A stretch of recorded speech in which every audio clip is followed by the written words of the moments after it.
Selamat datang di Joni Tiran Speak Up. Channel ini hadir untuk berbicara tentang penegakan hukum, upaya pemberantasan korupsi, dan isu sosial kemasyarakatan lainnya.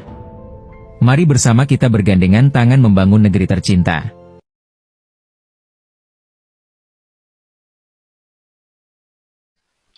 Halo saudara-saudaraku, di mana saja berada.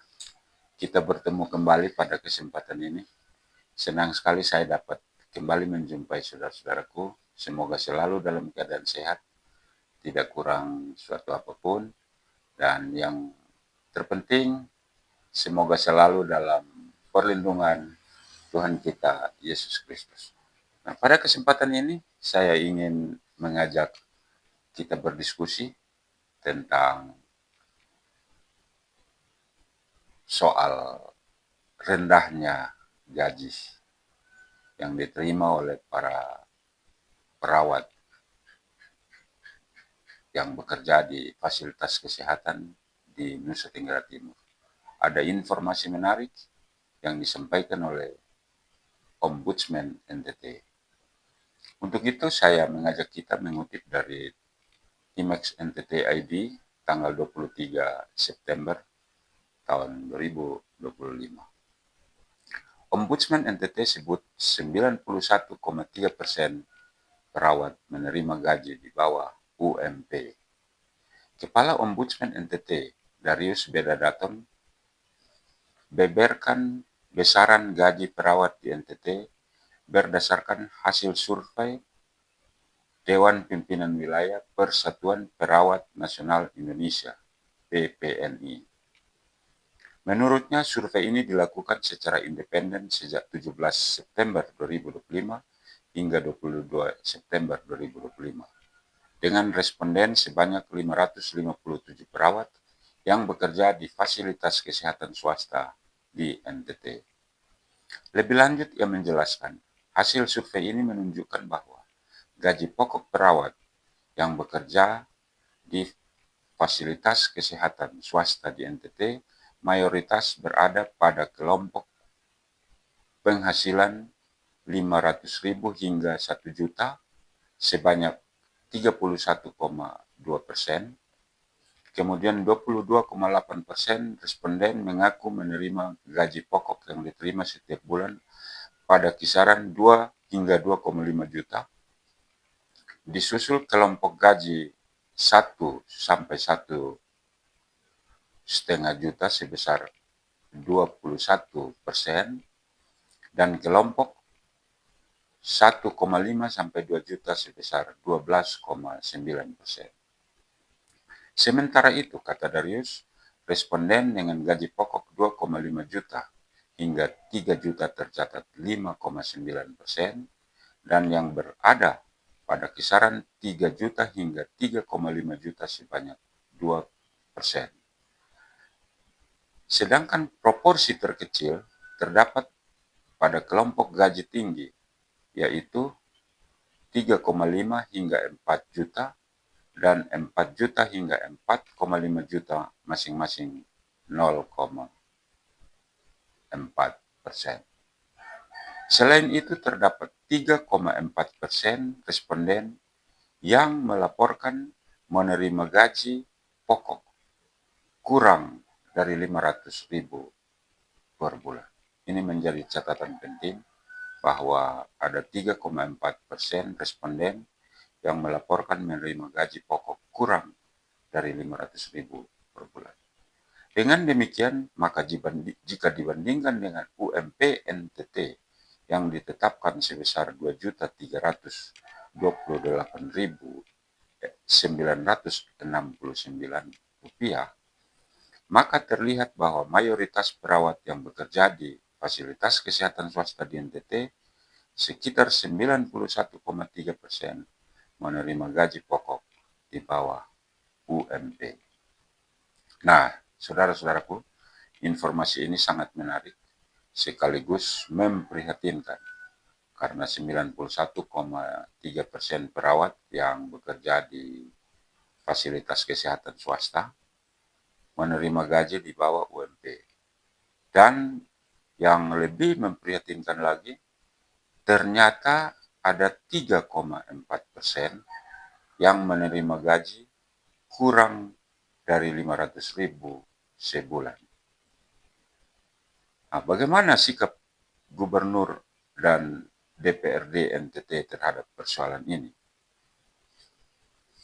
Tentu ini menjadi persoalan menarik yang harusnya mendapat perhatian dari kita semua, dari semua pihak terkait, khususnya Gubernur dan DPRD Provinsi. Terutama menyangkut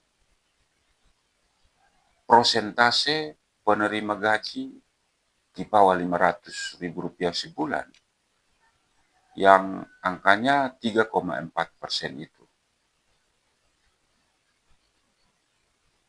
Pertanyaannya adalah bagaimana dia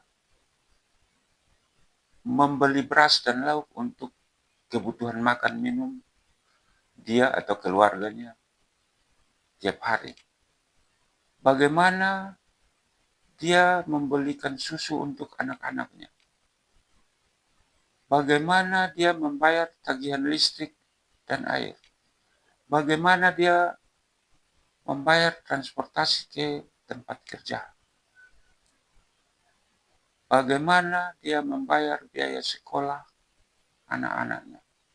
Dan bagaimana, serta bagaimana yang lain-lain. Nah, saudara-saudaraku, terhadap persoalan ini, saya mencoba mensinkronkannya dengan visi dan misi Gubernur NTT yang secara umum adalah NTT maju, NTT sehat, cerdas, dan sejahtera. Di mana dalam bidang kesehatan, salah satu programnya adalah penanganan stunting. Nah, muncul pertanyaan besar. Apakah dengan kondisi para perawat yang menerima gaji di bawah UMP, bahkan 3,4% menerima gaji di bawah 500.000 per bulan, maka program kesehatan, khususnya penanganan stunting, dapat terlaksana.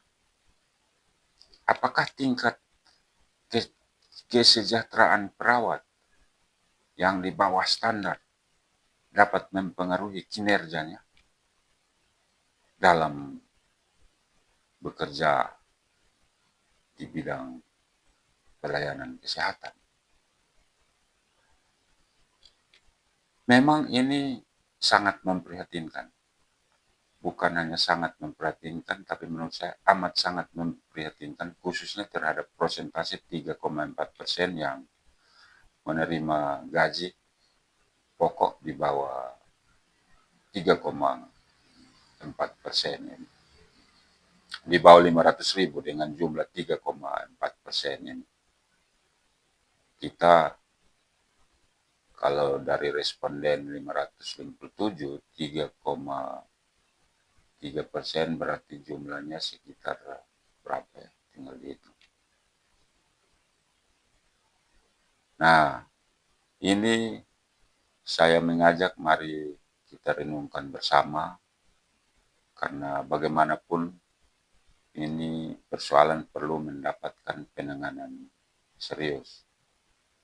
Menurut hemat saya ini perlu penanganan serius karena kesejahteraan para perawat dan tenaga kesehatan adalah salah satu faktor penunjang keberhasilan pelayanan kesehatan, lebih khusus lagi penanganan stunting di NTT. Mari kita sekali lagi renungkan, karena kelihatannya Gubernur NTT dengan para pejabat-pejabatnya saat ini masih sibuk retret di Belu dan mungkin saja belum sempat untuk memikirkan persoalan tersebut. Demikian, saudara-saudaraku, diskusi kali ini. Dan barangkali ada saudara-saudaraku yang ingin mendiskusikan lebih lanjut, silahkan ditulis di komentar dan kita akan mendiskusikannya lebih lanjut. Kita bertemu pada kesempatan-kesempatan berikutnya.